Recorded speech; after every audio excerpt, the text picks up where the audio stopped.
So, hi, I'm Thomas, and I do fonts. In my type design work, I do mostly variable fonts, both original typeface design and revivals. And I'm also responsible with a colleague for maintaining Google's icon fonts. And I'm also the world's main consulting font detective, doing forensic work on things like point size in legal agreements and backdated documents using fonts that didn't exist yet. And I am also the current president of A-Type-I. I'm going to give you a preamble for just a couple of minutes before showing slides. So this talk is a bit of an outlier in a couple of ways. The focus of this conference is mostly on non-Latin writing systems, which is good and right. Many of the writing systems we've been discussing here have very few, if any, fonts. So, and that is genuinely, arguably more important. So there are, however, some other kinds of representation that you can have when your script, your writing system may be well represented, but the fonts that support your language are almost entirely made by people from like entirely different continents than yours. So there are currently 1,481 distinct Latin characters encoded in Unicode, and you can quibble about some details. Maybe 100 of those aren't what normal people would even think of as characters, but whatever. And then there's also a gazillion more combinations supported through combining marks, like we just heard in a previous lecture. Simplifying things a bit, a typical font for Western Europe needs only about 230 characters. A typical font for pan-European Latin coverage, that is doing Eastern Europe as well, maybe 330 characters. That's not much. This means there's a very long tail on Latin coverage, which is to say there's a lot of characters that exist that somebody needs that are not in typical fonts built for your Western audience. And because the Latin writing system is the writing system of us, well, many of us anyway, the industrialized West, and thanks to accidents of history and technology and wealth, Latin fonts are mostly made by people from the Americas and Europe, and Russia, if you don't count Russia as Europe. When it comes time to extend existing Latin fonts for more Latin characters, well, if the original designer is still around, often they're going to do it.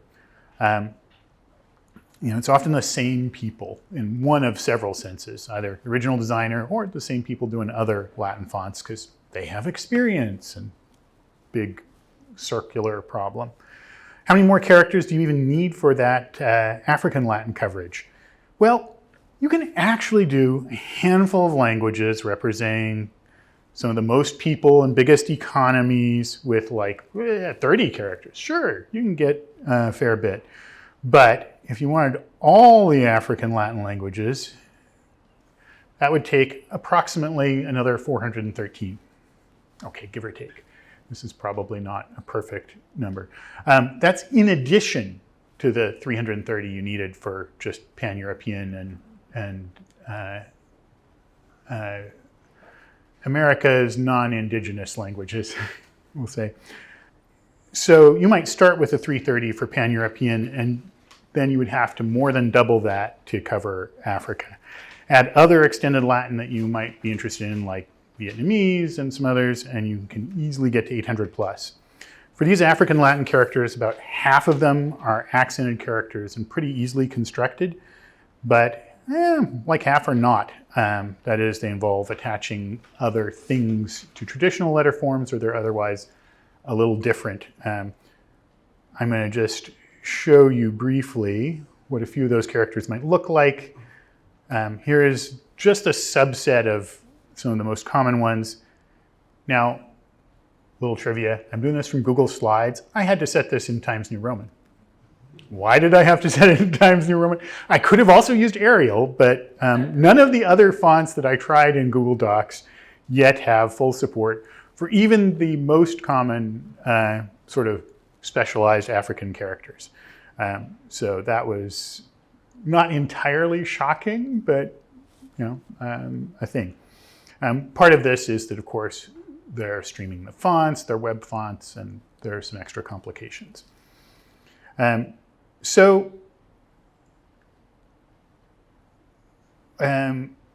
What's going on with, what is this what if I'm talking about? So Google basically hired me to help manage a whole bunch of new font projects and act as the guy with the money to pay people. Now, the selected designers for these completely new African fonts had varying levels of experience all over the place, but all of them were typographers, knew a lot about fonts and design in general, but and none of the ones I was working with, which was on all but 2 of the fonts, had any real type design training. Some of them had at least tried to design a typeface before. And so we did a massive bootstrapping operation.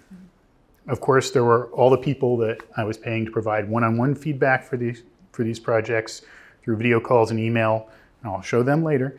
But briefly on the other resources, books. Books are always good. You can always refer back to a book. This is a typical pile of books that I would have sent to one of the designers, except there is one book there under 2 titles.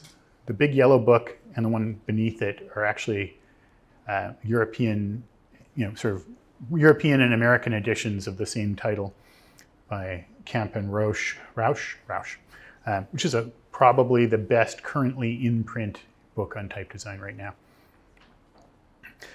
with Designing Type by Karen Cheng second in my book.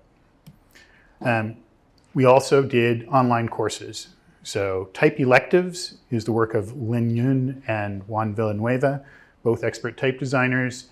And everyone got signed up for their intro course on designing display type, because these were largely display typefaces.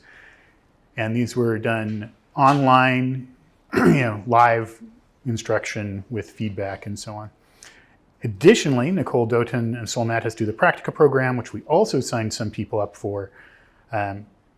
So that's some of the resources and support. Let's briefly talk a little more about the language support stuff, and then look at the typefaces themselves, which is sort of the fun part. So as I was saying, mostly in the latter part of this year, Google decided to commission a bunch of new fonts and extend even more existing ones. So that's the other part of this. Lots of people were involved. I was the main person coordinating the new fonts part, but Eben Sorkin and I overlapped. He mostly did and commissioned extensions to existing fonts, including a bunch of his own. But the new families are all from African designers, plus one from Trinidad. And let's look at them. So why approximately 10? Well, there are 9 real full typefaces and 2 prototypes. So I'm going to call it 10. It's 9 and 2 things. Of those 9, 6 are going to cover full African Latin, the whole 9 yards in their initial delivery. 1 is initially pan-European, and 2 are initially just basic Western European. The hope is that Google will be able to fund the completion of those projects and the expansion of one of the prototypes next year, but annual funding kind of deal. First one, wheat paste. It's a team effort inspired by hand-lettered signage seen in Accra, the capital of Ghana. The typeface name is totally a placeholder and subject to change. These typefaces, varying stages of development. We're not even seeing the lowercase yet for wheat paste, and that in a number of cases includes the names. So you're actually seeing, all these things are in public GitHub repositories, but no one has been drawing any attention to them, so for the most part. So this is sort of the first public discussion. Some of them have changed names within the past week. One of them twice. But, so I know this is caps only, but I gather they're just about to start on the lowercase. Whenever you see a web page with a font sample like this, that is the work of Eben Sorkin.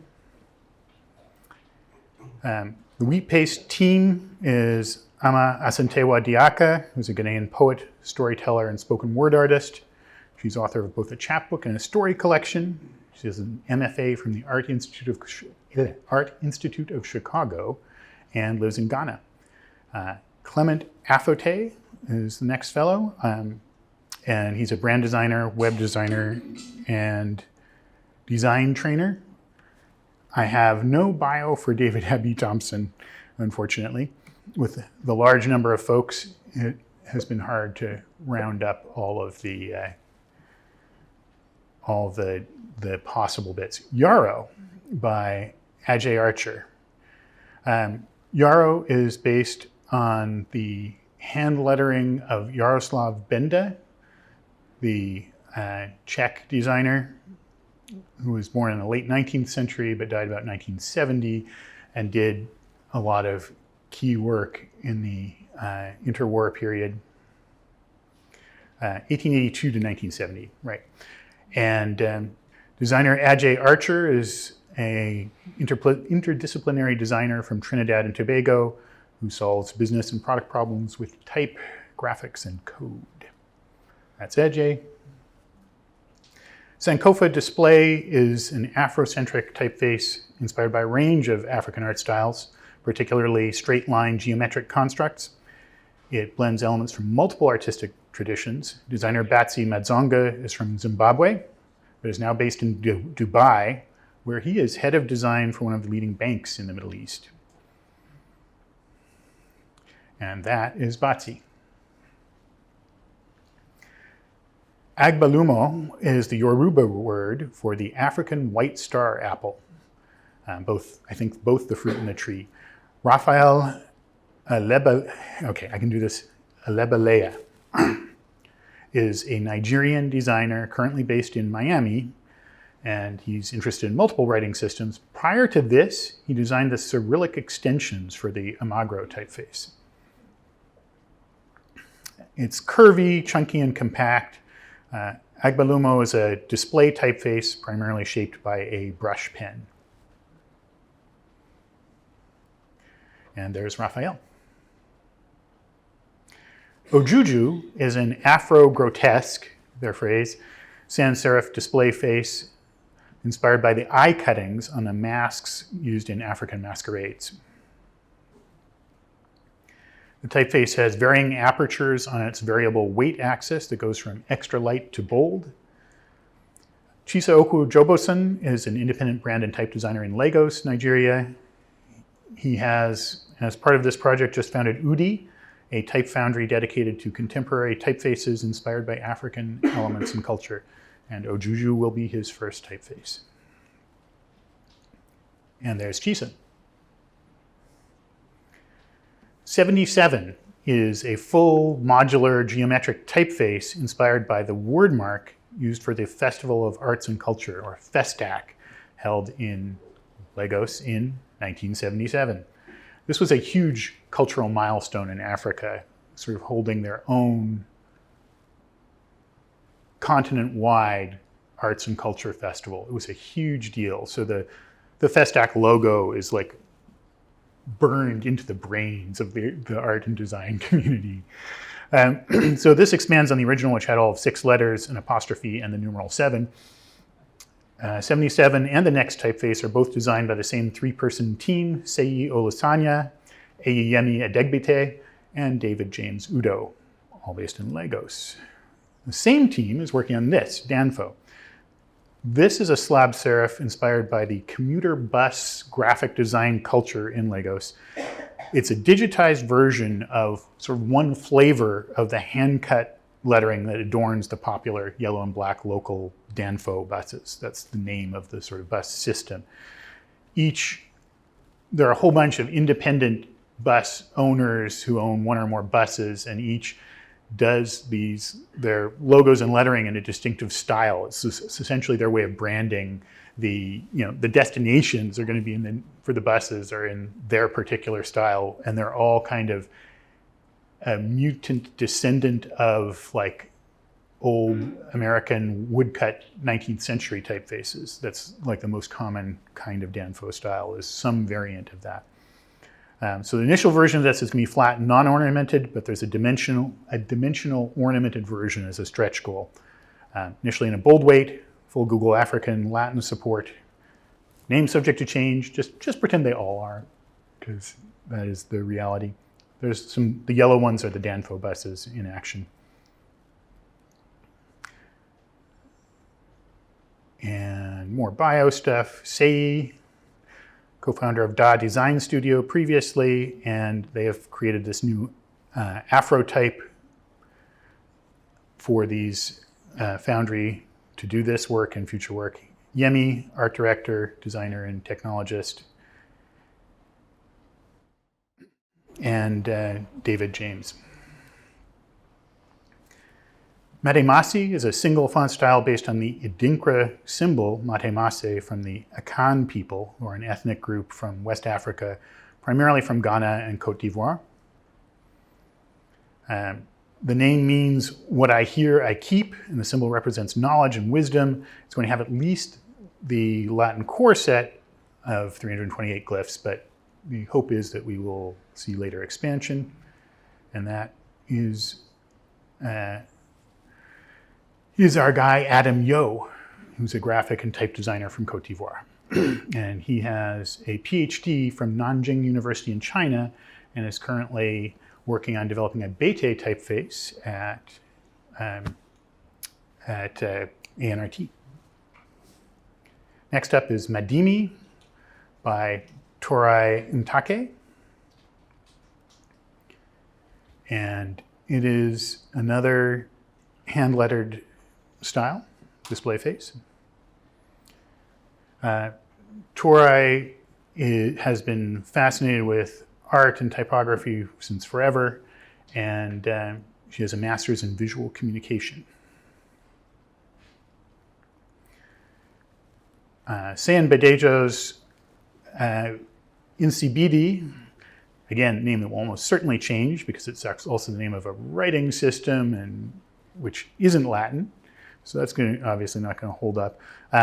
Melds history with modern typography and style along this same line, based on the same general concepts, has already been brought to global attention through the Black Panther films. This typeface is going to feature both more ornamented versions of letters like the ones we're seeing in this preview, but also sort of more straight ones, and how exactly he finishes mixing those or has them pop up contextually is TBD. And there is Sean Badejo. Sean is a graphic designer and best known for his project called Project 366. And has been doing graphic design for 8 years. Fungi Dubé's Camus, hair, has and continues to hold significant cultural and spiritual symbolism across Africa. Camus means comb in Shishona, and it's a funky display font inspired by what is now known as the Afro comb, used for afros. It has some density, just like a thick and coarse 4C afro. Actual afro hair has like categories of texture, something I did not know because I am ignorant. This is intended for use in a wide variety of display uses.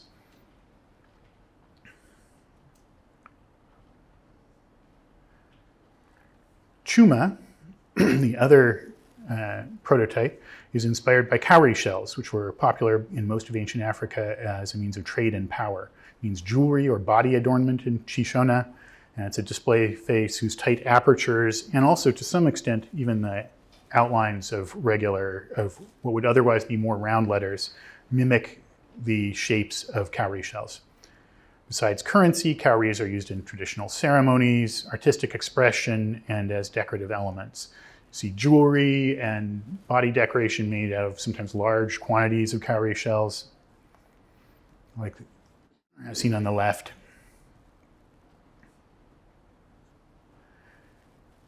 And that is Fungi Dubé, who made both of those prototypes. They've come so far in just the last month or so. Like a month ago, we just said, oh yeah, I'll put some placeholders in and just say, there are prototypes coming. So I'm going to very quickly say that there are existing designs expanded with full Pan-African language support. There's a ton of them. We're going to whip through them. Lots of languages. There you go. List. Lots of fonts. Here are some web pages redecorated with some of these fonts. I'll pause briefly on this because